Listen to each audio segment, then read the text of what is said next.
ಆ ಮೋದಿಗೆ ನೋಡಿ ಓಟ್ ಹಾಕಿ ಅವ್ರಿಗೆ ನೋಡಿ ಓಟ್ ಹಾಕಿ ಅನ್ನೋದು ನಮ್ಮ ಹತ್ರ ನಡೆಯಲ್ಲ. ರಾಮ ಮಂದಿರ ಕಟ್ಟಿರೋದು ಮೋದಿ ಆಗಲಿ BJP ಆಗಲಿ ಅಲ್ಲ. ಹಿಂದೂಗಳ ಬಗ್ಗೆ ಆಗಲಿ ಈ ಜಾತಿ ಭೇದ ಕೋಮು ಗಲಭೆ ಅದರಲ್ಲೆಲ್ಲ ಸ್ವಲ್ಪ ಇಂಟ್ರೆಸ್ಟ್ ಇರ್ತಾರೆ ಅನ್ಸುತ್ತೆ. ಪ್ರತಿಯೊಬ್ಬರಿಗೂ ಗೊತ್ತಿರುವಂಥ ವಿಷಯ, 8 ಬಾರಿ ಗೆದ್ದಿರುವಂಥವ್ರು, ಅಪ್ಪನಂತೆ ಮಗಳು, ಏನೇ ತೊಂದರೆ ಇದ್ರೂ ಅವರು ಸದಾ ಕೈಗೆ ಸಿಗುವಂಥ ವ್ಯಕ್ತಿ. ಸೊ ಅಂಥ ಒಂದು ವ್ಯಕ್ತಿ ಸಿಕ್ಕೋದಕ್ಕೆ ನಮ್ಮ ಪುಣ್ಯ ಅಂತ ಹೇಳ್ಬೋದು. BJP ಬಂದಾಗ್ಲೂ ತುಂಬ ಟೈಮ್ ಆಗಿದೆ, ಬಾಂಬ್ ಸ್ಫೋಟಗಳಾಗಿದೆ, ತುಂಬ ಆಗಬಾರ್ದು ಘಟನೆಗಳೆಲ್ಲ ಆಗಿದೆ. ನಮಗಂತೂ ಇಲ್ಲಿ ಕಾಂಗ್ರೆಸ್ ಅಲ್ಲೇ ಜಾಸ್ತಿ ಇದೆ. ಯಾಕಂತ ಹೇಳಿದ್ರೆ ಆ ರೀತಿ ಕೆಲಸ ಮಾಡಿದ್ದಾರೆ ನಮ್ಮ ರಾಮಲಿಂಗಾರೆಡ್ಡಿ ಸರ್. ಅವ್ರ ಬಗ್ಗೆ ಯಾವುದೇ ರೀತಿ ಏನು ಹೇಳಬೇಕಂತಿಲ್ಲ. ಅಂದ್ರೆ ಪ್ರತಿಯೊಬ್ಬರಿಗೂ ಗೊತ್ತಿರುವಂಥ ವಿಷಯ, 8 ಬಾರಿ ಗೆದ್ದಿರುವಂಥವ್ರು. ಹಾಗೂ ಒಂದು ಯಾವುದೇ ರೀತಿ ಕುಂದುಕೊರತೆಗಳಿರಲಿ ನಮ್ಮ ಸಾರ್ವಜನಿಕರಿಗೆ ಏನೇ ತೊಂದರೆ ಇದ್ರೂ ಅವರು ಸದಾ ಕೈಗೆ ಸಿಗುವಂಥ ವ್ಯಕ್ತಿ ಅಲ್ವಾ. ಈಗ ಒಬ್ಬರು ರಾಜಕಾರಣಿ ಅಂತ ಹೇಳಿದ್ರೆ, ನಮ್ಮ ನಾಯಕರು ಅಂತ ಹೇಳಿದ್ರೆ ನಮ್ಮ ಜನಗಳಿಗೆ ಯಾವಾಗಲೂ ಸಿಗುವಂಥವ್ರಾಗಬೇಕು, ಅದೇ ಅಲ್ವಾ ಇರೋದು ಮೇಯ್ನು. ಸೊ ಅವರು ನಮ್ಮ ಸಾರ್ವಜನಿಕರಿಗೆ ಯಾರೇ ಏನೇ ತೊಂದರೆ ಆದ್ರೂ ಪ್ರತಿಯೊಂದು, ಅಂದರೆ ಈ ನೀರಿದಾಗಲಿ ರಸ್ತೆದಾಗಲಿ ಮತ್ತು ಪ್ರತಿಯೊಂದು ಯಾವುದೇ ತೊಂದರೆ ಆದ್ರೂ ನಮಗೆ ಇಮಿಡಿಯೇಟಾಗಿ ಅದನ್ನು ಪರಿಹಾರ ಮಾಡಿ ಕೊಡುವಂಥ ವ್ಯಕ್ತಿ ಅಂದರೆ ನಮ್ಮ ರಾಮಲಿಂಗಾರೆಡ್ಡಿ ಸಾಹೇಬರು. ಇವಾಗ ಅವರ ಮಗಳು ಶ್ರೀ ಸೌಮ್ಯರೆಡ್ಡಿ ಅವರು ನಿಂತಿದ್ದಾರೆ. ರಾಮಲಿಂಗಾರೆಡ್ಡಿ ಅವರು ಬೇರೆ ಅಲ್ಲ, ಸೌಮ್ಯರೆಡ್ಡಿ ಅವರು ಬೇರೆ ಅಲ್ಲ, ಅಂದರೆ ಅವರ ಮಗಳ ಆದ್ರಿಂದ. ಬಟ್ ಅವರು ಹಾಗೆ ಸೌಮ್ಯರೆಡ್ಡಿ ಅವರು ನಾವು ಮೊದಲಿಂದ ನೋಡ್ತಿದ್ದೀವಿ. ನಾವು ಇಲ್ಲಿ ಒಂದು 30 ವರ್ಷದಿಂದ ಇದ್ದೀವಿ ಈ ಏರಿಯಾದಲ್ಲಿ, ನಮ್ಮ BTM ಕ್ಷೇತ್ರದಲ್ಲಿ. ಸೊ ಅವರು ಕೂಡ ಅಷ್ಟೇ, ಅಪ್ಪನಂತೆ ಮಗಳು. ಯಾವುದೇ ರೀತಿ ತೊಂದರೆ ಆದ್ರೂ ಸಾರ್ವಜನಿಕರ ಕಷ್ಟಗಳಿಗೆ ಸ್ಪಂದಿಸೋದು ಭಾರಿ ಒಂದು ಅವರಿಗೊಂದು ಮನೋಭಾವ, ಸ್ಪಂದಿಸುವಂಥ ಮನೋಭಾವ ಇರೋದರಿಂದ ನಾವು ಅವರಿಗೇ ನಮ್ಮ ಓಟು, ನಾವು ಅವರಿಗೆ ನಮ್ಮ ಓಟನ್ನು ಹಾಕ್ತೀವಿ. ತೇಜಸ್ವಿ ಸೂರ್ಯ ಬರ್ತಾರ ಕ್ಷೇತ್ರಕ್ಕೆ? ನಾನು ನೋಡಿರೋ ಹಾಗೆ ಒಂದಿನೂ ನಾನು ನೋಡಿಲ್ಲ, ಸುಳ್ಳು ಯಾಕೆ ಹೇಳಬೇಕು.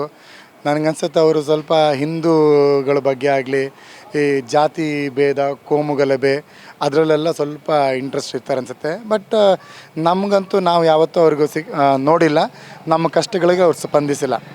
ನಾವು ಒಂದು ವೋಟ್ರಾಗಿ, ಒಂದು ಸಾರ್ವಜನಿಕರಾಗಿ ನಮಗೇನು ಇಷ್ಟ ಇರುತ್ತಂದರೆ ನಮ್ಮ ನಾಯಕರು, ಅಂದರೆ ನಮಗೆ ನಾವು ಯಾರಿಗೆ ಓಟ್ ಹಾಕಿ ಅವ್ರನ್ನ ಗೆಲ್ಸಿರ್ತೀವೋ ಅವರಿಂದ ನಮಗೆ ಸಹಾಯ ಆಗಬೇಕು, ನಮ್ಮ ಕುಂದುಕೊರತೆಗಳು ನೀಗಬೇಕು.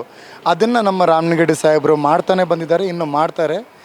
ನಿಮಗೊಂದು ಇನ್ಸಿಡೆಂಟ್ ಹೇಳೋಕ್ಕೆ ಇಷ್ಟಪಡ್ತೀನಿ. ಇಲ್ಲೇ ರಾಜೇಂದ್ರ ನಗರದಲ್ಲಿ ಒಬ್ಬರಿಗೆ ಸ್ಯಾನಿಟ್ರಿ ಪ್ರಾಬ್ಲಮ್ ಆಗಿರುತ್ತೆ.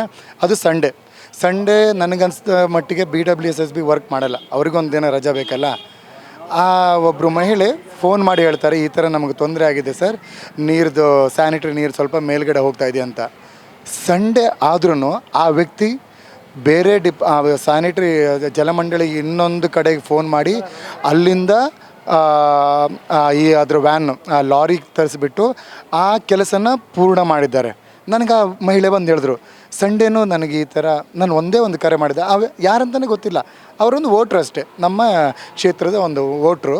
ಈ ಥರ ನನ್ನ ಕೆಲಸನ ಮಾಡಿಕೊಟ್ಟಿದ್ದಾರೆ ಸಂಡೇ ಆಗಿ ಅಂತ. ಅದಕ್ಕಿಂತ ಇನ್ನೇನು ಬೇಕು ಅಲ್ವಾ. ಸೊ ಅಂಥ ಒಂದು ವ್ಯಕ್ತಿ ಸಿಕ್ಕೋದಕ್ಕೆ ನಮ್ಮ ಪುಣ್ಯ ಅಂತ ಹೇಳ್ಬೋದು.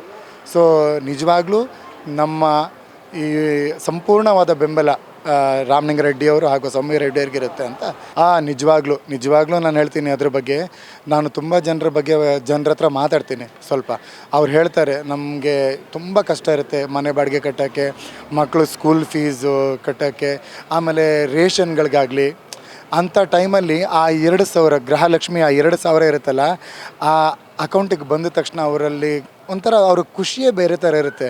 ಆಮೇಲೆ ಅಕ್ಕಿ ದುಡ್ಡು ಇರ್ಬೋದು, ಮತ್ತು ಬಸ್ಸಲ್ಲಿ ಓಡಾಡೋದಂತೂ ಪ್ರತಿಯೊಬ್ಬರು ಬಸ್ಸಲ್ಲಿ ಓಡಾಡ್ತಾರೆ. ನಮ್ಮ ಅಕ್ಕ ತಂಗಿರಿರ್ಬೋದು, ನಮ್ಮ ಅಮ್ಮಂದಿರು ಎಲ್ಲಿಗೆ ಬೇಕಾದರೂ ಕರ್ನಾಟಕದಲ್ಲಿ ಎಲ್ಲ ಕಡೆನೂ ಓಡಾಡ್ತಾರೆ ಬಸ್ಸಲ್ಲಿ.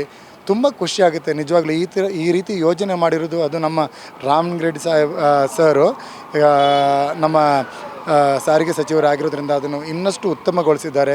ಪ್ರತಿಯೊಂದು ಎಲ್ಲ ರೀತಿಯ ಏನು ನಮ್ಮ 5 ಯೋಜನೆಗಳು ಎಲ್ಲ ಯೋಜನೆಗಳು ನಮಗೆ ಸಿಗ್ತಾ ಇದೆ. ನೀರು ಪ್ರಾಬ್ಲಮ್ ಆಗ್ತಿರೋದಂದರೆ ಅದು ದೇವ್ರ ಮೇಲೆ ಬಿಟ್ಟಿದ್ದು.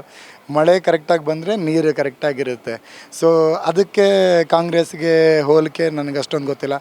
ಬಾಂಬ್ ಸ್ಫೋಟ ಅದು ಅದ್ರ ಬಗ್ಗೆ ಅಂದರೆ ಅದ್ರ ಬಗ್ಗೆ ತನಿಖೆ ಮಾಡ್ತಿದ್ದಾರೆ. ನನಗೆ ಕುಲಂಕುಷವಾಗಿ ಅದಕ್ಕೆ ಅನಿಸಲ್ಲ. ಕಾಂಗ್ರೆಸ್ ಬಂದ ಮೇಲೇ BJP ಬಂದಾಗ್ಲೂ ತುಂಬ ಟೈಮ್ ಆಗಿದೆ, ಬಾಂಬ್ ಸ್ಫೋಟಗಳಾಗಿದೆ, ತುಂಬ ಆಗಬಾರ್ದು ಘಟನೆಗಳೆಲ್ಲ ಆಗಿದೆ. ಮತ್ತು ಅದಕ್ಕೂ ಇದಕ್ಕೂ ಹೋಲಿಕೆ ನನಗೆ ಸರಿ ಅನಿಸಲ್ಲ. ಮೋದಿ ನೋಡಿ ಓಟ್ ಹಾಕೋದಾದರೆ ನಮಗೆ ಬೇಕಾಗಿರೋದು ನಾವು ಯಾರಿಗೆ ಓಟ್ ಹಾಕಿ ಗೆಲ್ಲಿಸ್ತೀವೋ ಅವರು ನಮಗೆ ಸ್ಪಂದನೆ ಮಾಡಬೇಕು, ನಮ್ಮ ಕಷ್ಟಕಾಲಗಳಿಗೆ ಸಹಾಯ ಮಾಡಬೇಕು. ಅದನ್ನು ಬಿಟ್ಟು ಮೋದಿಗೆ ಓಟ್ ಹಾಕಿ ಮೋದಿ ನೋಡ್ಕೊಂಡು ಓಟ್ ಹಾಕಿ ಅಂದರೆ ಏನಕ್ಕೆ? ಈಗ ನಾವು ಮೋದಿಗೆ ಓಟ್ ಹಾಕೋದಲ್ಲ, ನಾವು ಇಲ್ಲಿಯ ಯಾರು ನಮಗೆ ನಾಯಕರು ಇರ್ತಾರೆ ಅವ್ರಿಗೆ ಓಟ್ ಹಾಕೋದು. ದಯವಿಟ್ಟು ಆ ಮೋದಿಗೆ ನೋಡಿ ಓಟ್ ಹಾಕಿ ಅವ್ರಿಗೆ ನೋಡಿ ಓಟ್ ಹಾಕಿ ಅನ್ನೋದು ನಮ್ಮ ಹತ್ರ ನಡೆಯಲ್ಲ. ನಮ್ಮ ನಾಯಕರು, ನಾವು ಯಾರು ಓಟ್ ಹಾಕಿ ಆರಿಸಿರ್ತೀವೋ ಅವ್ರು ನಮಗೆ ಕರೆಕ್ಟಾಗಿ ನಮಗೆ ಸಹಾಯ ಮಾಡೋರು, ನಮ್ಮ ಕುಂದುಕೊರತೆಗಳಿಗೆ ಸ್ಪಂದಿಸೋರು ಯಾರಿರ್ತಾರೆ ಅವ್ರಿಗೆ ನಾವು ಓಟ್ ಹಾಕ್ತೀವಿ. ಮೋದಿ ನೋಡಿ ಓಟ್ ಹಾಕಲ್ಲ. ರಾಮ ಮಂದಿರ ಆಗಿರೋದು BJP ಅಂತ ಅಲ್ಲ, ಅದು ನಮ್ಮ ತೆರಿಗೆ ಹಣ. ಎಷ್ಟೋ ಜನ ಅದಕ್ಕೆ ಪಾಲುದಾರರು.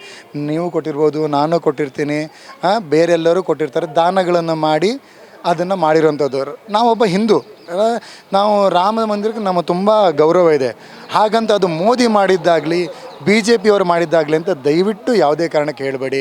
ಯಾಕಂತೇಳಿದ್ರೆ ರಾಮ ಮಂದಿರ ಕಟ್ಟಿರೋದು ಮೋದಿ ಆಗಲಿ BJP ಆಗಲಿ ಅಲ್ಲ, ಎಲ್ಲರೂ ಸೇರಿ ಮಾಡಿರುವಂಥದ್ದು ರಾಮ ಮಂದಿರ. ಕೊನೆಯದಾಗಿ ಹೇಳೋಕ್ಕೆ ಇಷ್ಟಪಡೋದು, ದಯವಿಟ್ಟು ಮತದಾರರೇ, ನೀವು ಆರಿಸುವಂಥ ವ್ಯಕ್ತಿ, ನೀವು ಯಾರಿಗೆ ಓಟ್ ಹಾಕ್ತೀರಾ ಅದು ತುಂಬ ಮಹತ್ವವಾದ್ದು. ದಯವಿಟ್ಟು ನೋಡಿ, ನಿಮ್ಗೆ ಯಾರು ಸಹಾಯ ಮಾಡ್ತಾರೆ, ನಿಮ್ಗೆ ಯಾರಿಂದ ಸಹಾಯ ಆಗುತ್ತೆ ಅಂಥವ್ರಿಗೆ ಮಾತ್ರ ಓಟ್ ಹಾಕಿ ಗೆಲ್ಲಿಸಿ ಅಂತ ಹೇಳ್ತೀನಿ. ನಾವು ಹೆಮ್ಮೆಯಿಂದ ಹೇಳ್ತಿದ್ದೀವಿ, ರಾಮಲಿಂಗಾರೆಡ್ಡಿ ಸರ್ ನಮಗೆ ತುಂಬ ರೀತಿ ಸಹಾಯ ಮಾಡ್ತಾರೆ. ನಮ್ಮ ಕಷ್ಟ ಕಾಲದಲ್ಲೂ ಆಗಲಿ, ಪ್ರತಿಯೊಂದು ಸಮಯದಲ್ಲಿ 24 ಗಂಟೆ ಯಾವಾಗ ಫೋನ್ ಮಾಡಿದ್ರು ನಮ್ಮ ಕರೆಯನ್ನು ಸ್ವೀಕರಿಸಿ ನಮ್ಮ ಕುಂದುಕೊರತೆಗಳನ್ನು ಆಲಿಸಿ ನಮ್ಗೆ ಅದಕ್ಕೆ ಪರಿಹಾರ ಮಾಡಿಕೊಡ್ತಾರೆ. ನಾವು ಹೆಮ್ಮೆಯಿಂದ ಹೇಳ್ತೀವಿ, ನಾವು ಸೌಮ್ಯ ರೆಡ್ಡಿ ಅವರಿಗೆ ಓಟ್ ಹಾಕೋದು.